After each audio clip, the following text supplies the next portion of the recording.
Bonjour et bienvenue. J'espère que tout le monde va bien aujourd'hui et que tout le monde a eu du succès avec la dernière module. Aujourd'hui, je vais commencer à faire la note pour module 4. Et si tu as déjà commencé, c'est d'accord. Si tu peux retourner et voir toutes les vidéos quand tu as du temps, tu peux la faire. Mais je vais essayer de faire une vidéo avec les instructions pour chacun des différents concepts où je pense que vous avez besoin d'avoir quelque chose pour vous aider. On va commencer avec 4.1 qui est explorer les cercles.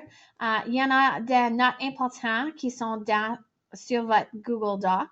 Ils sont différents de les notes que je vais vous montrer, mais après que tu écoutes cette présentation, si tu veux retourner et remplir la page de notes pour être certain que tu l'as fait, et si tu n'as pas assez d'informations pour la faire, retourne ici pour voir les choses que vous avez manquées.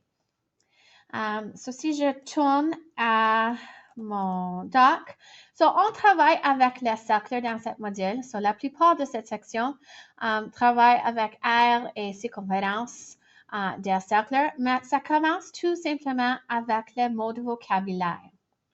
C'est vraiment important qu'on connaisse les deux mots suivants. Un rayon, direct ici, un rayon. Une ligne qui touche le centre du cercle et un côté. Ça veut dire que, si je prends celui-ci pour enlever ça, voici un exemple d'un rayon. Voici le centre du cercle, voici un côté. C'est une ligne qui touche le centre et un côté et c'est considéré un rayon. Le deuxième mot que vous avez besoin de connaître est un diamètre. Et un diamètre est une ligne qui croise le centre du cercle et touche les deux côtés. Si j'enlève celui-là et je le remplace ici, ça veut dire que c'est un diamètre, ça croise le centre du cercle et ça touche deux côtés. C'est un diamètre. Ici, j'en ai une petite image pour vous montrer la relation entre un rayon et un diamètre. C'est important à connaître que la distance du diamètre est égale à 2 rayons. Deux rayons est la même chose que un diamètre. Avec cette information, tu devrais être capable de répondre à ces questions. Si tu as un cercle avec un rayon de 3 cm, le diamètre est. Si le cercle rayon est 3, j'en ai 2 rayons qui forment un diamètre. Je peux multiplier par 2 et ça donne 6. Si je regarde à celui-ci, le rayon, cette fois, est 6 cm. Le rayon peut être dans les différentes directions, même que le diamètre, ça n'a pas besoin d'aller seulement horizontal ou vertical. Mais si le rayon est 6, on encore devrait connaître que 2 rayons forment le diamètre. Si on fois 2, on devrait trouver un diamètre de 12. Et pour la troisième, si on a un diamètre de 2, maintenant je connais que le diamètre est 2 et je veux connaître le rayon. La relation est que 2 rayons forment un diamètre. Ça veut dire que j'en ai besoin de diviser par 2 pour trouver le rayon. La moitié est 1. Ça, c'est la première partie que tu en as besoin de connaître. La deuxième partie de cette section veut que tu dessines le cercle. Je vais juste échanger à mon caméra ici pour montrer.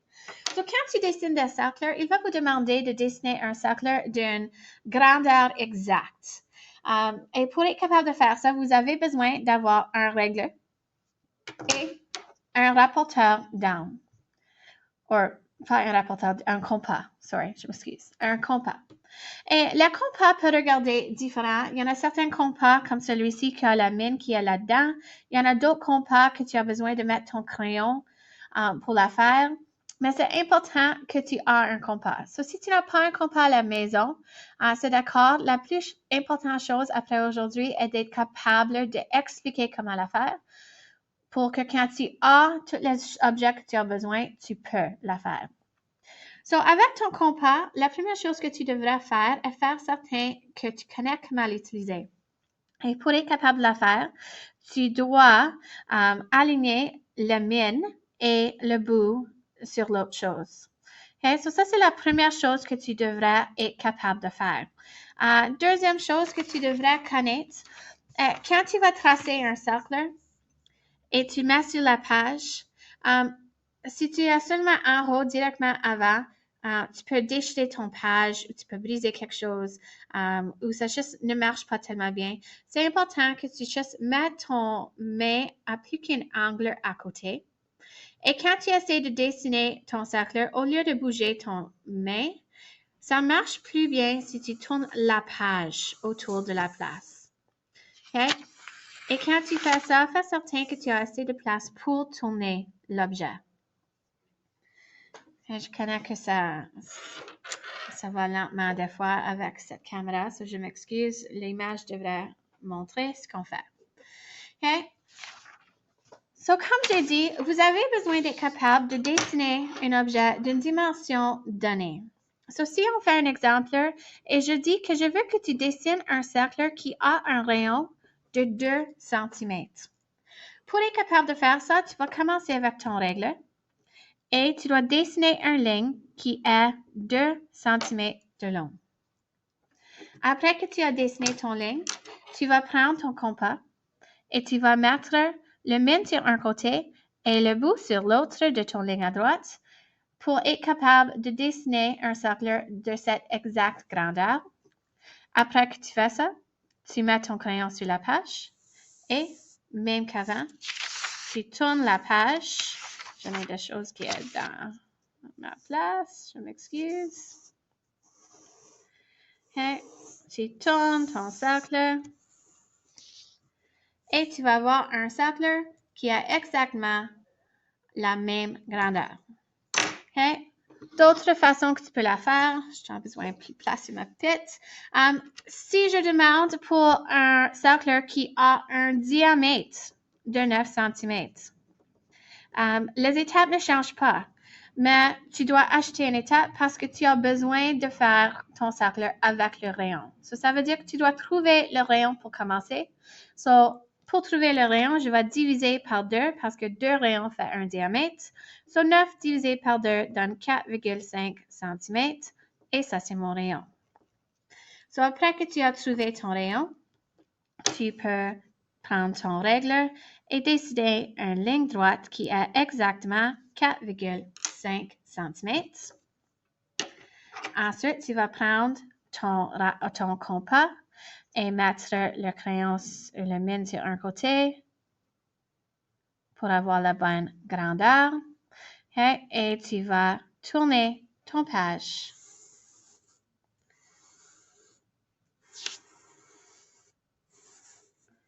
Et vous allez avoir un cercle qui a exactement la même grandeur que toutes les autres personnes. J'espère que toute cette information marche pour vous autres. Si vous avez des questions ou des choses ne font pas de sens, fais certain que tu me donnes un message. Tu peux donner un courriel ou tu peux me répondre ou demander dans Classroom. Bonne chance!